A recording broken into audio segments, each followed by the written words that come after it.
আসসালামু আলাইকুম রহমতুল্লাহি ওবরকাতুহু। সম্মানিত দর্শক, বাংলাদেশের রাজনীতি থেকে আওয়ামী লীগের আলোচনা এবং সমালোচনা কিছুতেই সরানো যাচ্ছে না। দেশে ডক্টর মোহাম্মদ ইউনূসের অন্তর্বর্তীকালীন সরকার চলছে এবং প্রশাসনের যত গুরুত্বপূর্ণ পদ পদবি রয়েছে, যেগুলো আওয়ামী লীগ রক্ষা কবচ হিসাবে ব্যবহার করেছিল এবং আওয়ামী লীগ মনে করেছিল যে যুগ যুগান্তরে বা জন্মান্তরে তাদের এই যে সাজানো বাগান, যেভাবে তারা পুলিশ সাজিয়েছিল, যেভাবে তারা ছাত্রলীগকে সাজিয়েছিল, বিশ্ববিদ্যালয় সাজিয়েছিল, সকল সাজানো গোছানো সংসার একেবারে আগস্ট মাস ২০২৪ সাল তছনছ করে তাসের ঘর নয়, তুলোর ঘরের মতো উড়ে গিয়েছে। তারপর আওয়ামী লীগের যে সকল শীর্ষ নেতৃত্ব রয়েছেন, একেবারে যাদেরকে বাংলাদেশে বলা হতো রয়্যাল বেঙ্গল টাইগার, মহাসিংহ বা মহাবাঘ, আমাদের সুন্দরবনের যে বাঘ, এই বাঘও তাদের কাছে খুব ছোট হয়ে যায়। এই জন্য বাঘের আগে মহাশব্দ ব্যবহার করতে হবে।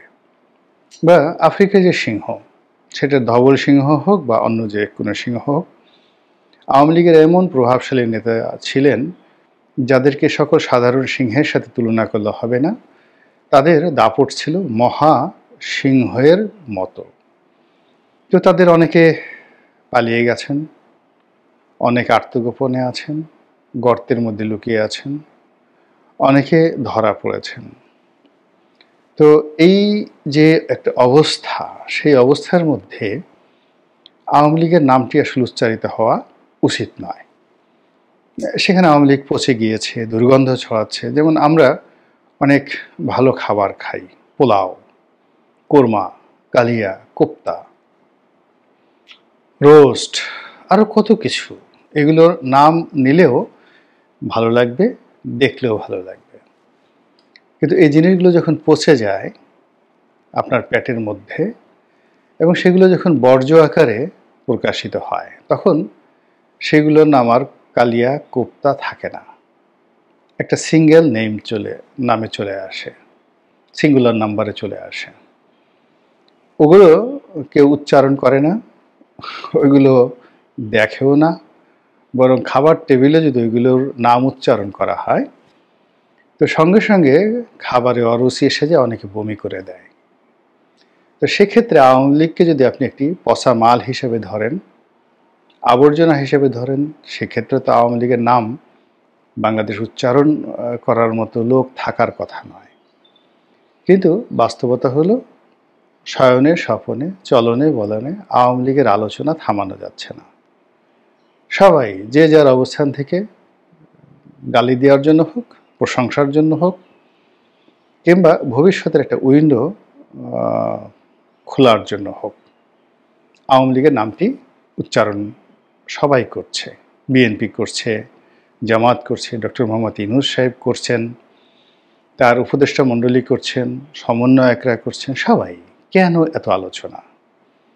তো অনেকে বলার চেষ্টা করছেন যে আওয়ামী লীগের ভবিষ্যৎ হলো অনেকটা মুসলিম লীগের মতো। পাকিস্তানে যে মুসলিম লীগ, যেটার অপভ্রংশ বাংলাদেশে এসেছিল, তো সেই বাংলাতে মুসলিম লীগের বিরাট দাপট ছিল। মানে ব্রিটিশ বিরোধী আন্দোলনে মুসলিম লীগের যে ভূমিকা, পরবর্তীতে আবার যখন স্বাধীন পাকিস্তান হলো, তখন তারা একেবারে সেই সরকার গঠন 1960 পর্যন্ত, 1954 তাদের পরাজয় হলো, বাট 1960 সাল পর্যন্ত মুসলিম লীগের একটা বিরাট ভূমিকা ছিল। এরপর আস্তে আস্তে দলটি একেবারে অতল গহ্বরে হারিয়ে যায়। তো সবাই বলছেন যে আওয়ামী লীগও হারিয়ে যাবে। তো এখানে আমি দ্বিমত পোষণ করি। এই কারণে হলো যে মুসলিম লীগ যারা করতেন, তারা ছিলেন সমাজের অভিজাত বুর্জোয়া শ্রেণী। এবং তখন বুর্জোয়া তন্ত্র বলতে ইংরেজিকে যেটিকে বলা হয় ফিউডাল সোসাইটি, জমিদার তন্ত্র, সামন্তবাদী তন্ত্র। এখন ব্রিটিশ সরকার, তারও আগে মুঘলরা, তারও আগে সুলতানি জমানায় আমাদের এই সমাজে জায়গিরদার, জমিদার, সুবেদার, এ সকল পদ তৈরি করা হতো। এবং তারা সরকারের এজেন্ট রূপে, প্রতিনিধি রূপে তারা খাজনা কালেকশন করত এবং সকল ভূমি, জায়গা সম্পত্তি মূলত সেগুলোর উপর তাদের একটা কর্তৃত্ব ছিল। এবং এই কর্তৃত্বটা ব্রিটিশ জামানাতে এসে বলতে গেলে এমন করে দেওয়া হয় জমিদারদের উপর, যে জমির উপরে আগে যেভাবে প্রজাদের সত্ত্ব ছিল, কিন্তু ব্রিটিশ জামানাতে এসে জমির সত্ত্বটা চলে আসে জমিদারদের উপর। তো এভাবে প্রায় 150 বছর এই ফিউডাল সোসাইটি পুরো ভারতবর্ষকে নিয়ন্ত্রণ করে।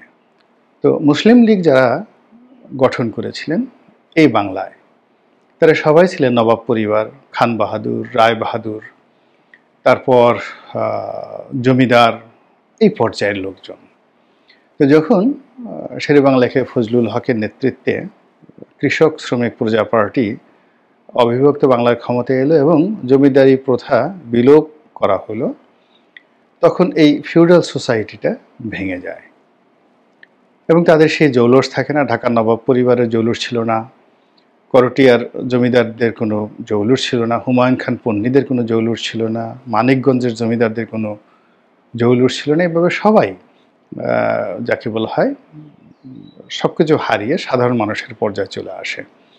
ফলে যে ফিউডালিজমকে কেন্দ্র করে তারা একটা রাজনীতি গড়ে তুলেছিল, তার যে মূল ভিত্তি, এটি যখন শেষ হয়ে যায়, অমনি তাদের রাজনীতিও ধীরে ধীরে ধীরে ধীরে জিরোতে পৌঁছে যায়। কিন্তু আওয়ামী লীগ আসলে কোনো ফিউডালিজমের উপর ভিত্তি করে হয়নি। আওয়ামী লীগ হয়েছিল ফিউডালিজমের একেবারে বিপরীত, সাধারণ মানুষকে কেন্দ্র করে রাজনীতি, অসহায় দরিদ্র শ্রেণীর মানুষকে নিয়ে। তো বিএনপি বা অন্য যে দলগুলো, বা বিএনপি বিশেষ করে, তারা আওয়ামী লীগের বাইরে গিয়ে মধ্যবিত্ত, উচ্চ মধ্যবিত্ত, শিক্ষিত, সম্ভ্রান্ত অনেকটা মুসলিম লীগ ধাঁচের যে বাংলাদেশি সংস্করণ, সেটি তারা করেছে। কিন্তু আওয়ামী লীগ কিন্তু তার এই আগের জায়গাতে একেবারে সেই প্রান্তিক জনগোষ্ঠীর যে রাজনীতি, সেই রাজনীতি নিয়ে আছে। আওয়ামী লীগের অনেক লোক প্রান্তিক জনগোষ্ঠী থেকে এসে আবার ফিউডাল হওয়ার চেষ্টা করে, বাগান বাড়ি করার চেষ্টা করে, জমিদার হওয়ার চেষ্টা করে। এসব করে বিভিন্ন সময় আওয়ামী লীগকে বিপদে ফেলেছে এবং একটা সময় আওয়ামী লীগ আবার বিপদে পড়ে সেই সাধারণ মানুষের কাছে যেতে বাধ্য হয়েছে। তো সেদিক থেকে আওয়ামী লীগের যদি পতন হয় বা আওয়ামী লীগ যদি ইতিহাস থেকে মুছে যায়, সেটি অন্য কারণে যাবে বা আরও অনেক পরিস্থিতি, প্রেক্ষাপট তাকে মোকাবেলা করতে হবে। কিন্তু মুসলিম লীগের মতো করে আওয়ামী লীগের পতন হবে না। এর কারণ হলো আওয়ামী লীগের যে চিন্তাধারা, তার যে ফান্ডামেন্টাল স্ট্রাকচার এবং তার যে যোগসূত্র, রাজনীতির যে যোগসূত্র, এটির সঙ্গে মুসলিম লীগের রাজনীতির কোনো যোগসূত্র নেই। এই গেল এক। 2 নম্বর হলো যে সময় পাল্টে গেছে, আর এই সময়টাতে আওয়ামী লীগ যে চিন্তা চেতনা, ধ্যান ধারণা পোষণ করে, যেমন ধরুন রিক্সাওয়ালা, ঠেলাওয়ালা, মুসি, খেটে খাওয়া মেহনতি মানুষ, কৃষক, শ্রমিক, এই জায়গাগুলোতে আওয়ামী লীগের যে স্লোগান, আওয়ামী লীগের রাজনৈতিক যে মতাদর্শ, এটি যত দ্রুত জনপ্রিয়তা পেয়ে যায় বা এখানে তাদের যে সমর্থক রয়েছে, এটি অন্য কোনো রাজনৈতিক দল অর্জন করতে পারবে না সহসা। সেই আওয়ামী লীগ প্রতিষ্ঠার পর থেকে অনেকে চেষ্টা করেছেন, কিন্তু হয়নি। শ্রমিকদের স্বার্থ রক্ষা থেকে শুরু করে আরও অনেক কিছু। দ্বিতীয়ত হলো যে সমাজে যত বৈষম্য বাড়ছে, সঙ্গে সঙ্গে কিছু মানুষের অর্থ হচ্ছে আমেরিকার মতো, জার্মানির মতো, কিন্তু আবার আফ্রিকার দরিদ্র মানুষের মতো মেহনতি মানুষের সংখ্যা বাড়ছে। তো সেই দিক থেকে আওয়ামী লীগের যে কর্মী এবং সমর্থক, তাদের সংখ্যাও বেড়ে যাচ্ছে এবং বেড়ে যাবে। শুধু দরকার হলো এদেরকে অর্গানাইজ করার জন্য একটা নতুন নেতৃত্ব। এবং যেহেতু তারা ক্লাসিফাইড রাজনীতি করে, নট ইউনিফাইড, একটা নির্দিষ্ট শ্রেণী গোত্রকে তারা রিপ্রেজেন্ট করে, ইউনিফাইড না, বরং বিএনপি অনেকটা ইউনিফাইড, সার্বজনীন রাজনীতি। জামাত কিন্তু ক্লাসিফাইড। তো তারপরে যাকে বলা হয় আমাদের যে কমিউনিস্ট পার্টিগুলো রয়েছে, তারাও ক্লাসিফাইড। আওয়ামী লীগ এরকম একটা ক্লাসিফাইড রাজনৈতিক দল। তো তার ক্লাসটা যতদিন না পর্যন্ত বিলীন হয়ে যাবে, ততদিন পর্যন্ত এদের রাজনীতি বিলীন হবে না।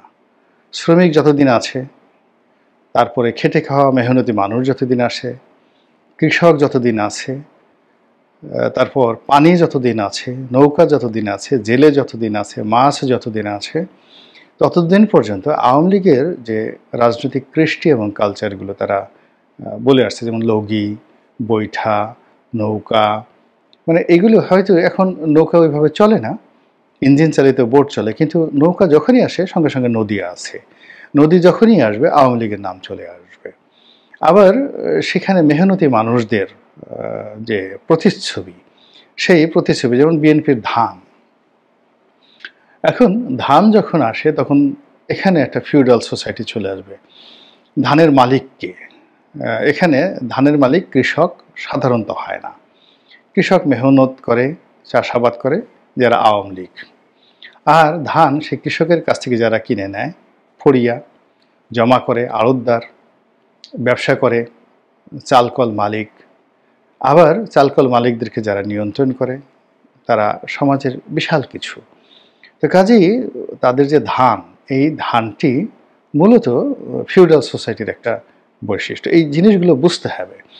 তো এইভাবে আওয়ামী লীগ যে তার রাজনীতি, সেই রাজনীতিতে এখন অন্যায় হয়েছে, ভুল হয়েছে, গুনাহ হয়েছে, পাপ হয়েছে, এ সবগুলো মুছে যাবে। এর কারণ হলো গরিব মানুষ বেশি দিন এগুলো মনে রাখে না।